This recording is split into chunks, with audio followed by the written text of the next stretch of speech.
At exactly 3:06 a.m., something slammed, loud.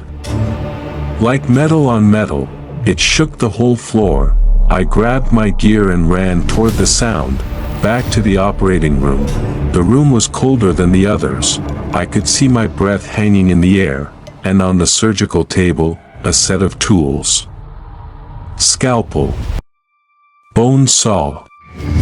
Rib spreader, all laid out like they were ready to be used, and then I noticed the stains, not old, brown stains, fresh. Red. Sticky, as if someone had just used those tools. Suddenly, the overhead light flickered on. I didn't touch anything. Then the screen on my camera glitched.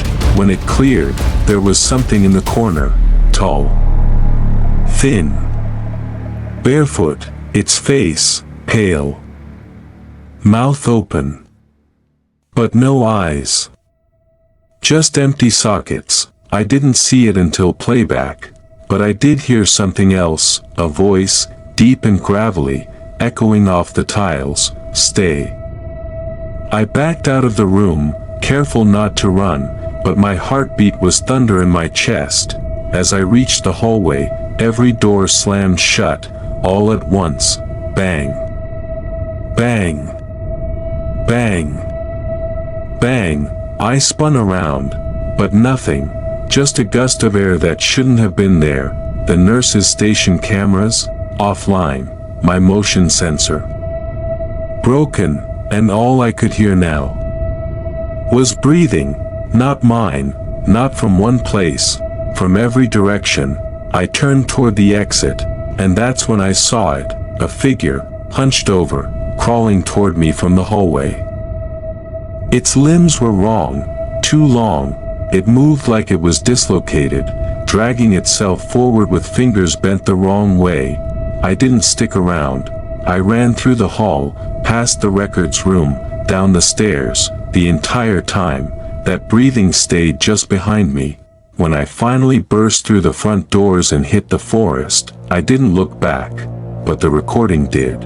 Just before I crossed the threshold, a face appeared in the doorway behind me, white, grinning, hollow eyes. It whispered one last word on the mic before the battery cut, "You'll come back."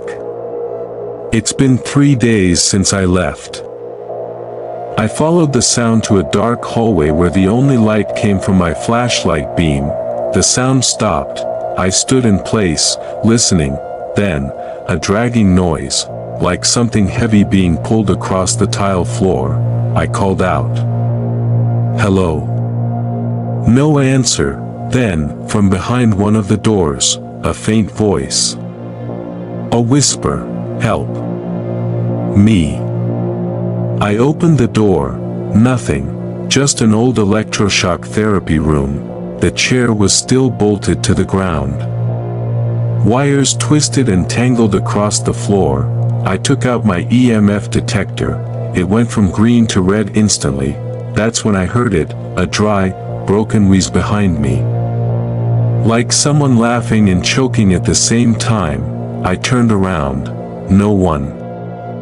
But later, reviewing the footage, there was something, a shadow, moving across the doorway behind me, not fast, not flickering, just walking, like it was watching. By the time night fell, the entire building changed, the temperature dropped sharply, and the stillness turned into something heavier. I set up cameras in the West Wing, including one in the old surgical theater, and tried to catch some sleep in the staff break room. I didn't sleep, not really, because every few minutes, there were footsteps, pacing back and forth, right outside the door. I haven't slept much, because now I hear breathing at night. My camera gear has been glitching, and the worst part, I played back the audio again, slowly, and after that whisper, there was something else. It said my name, so no.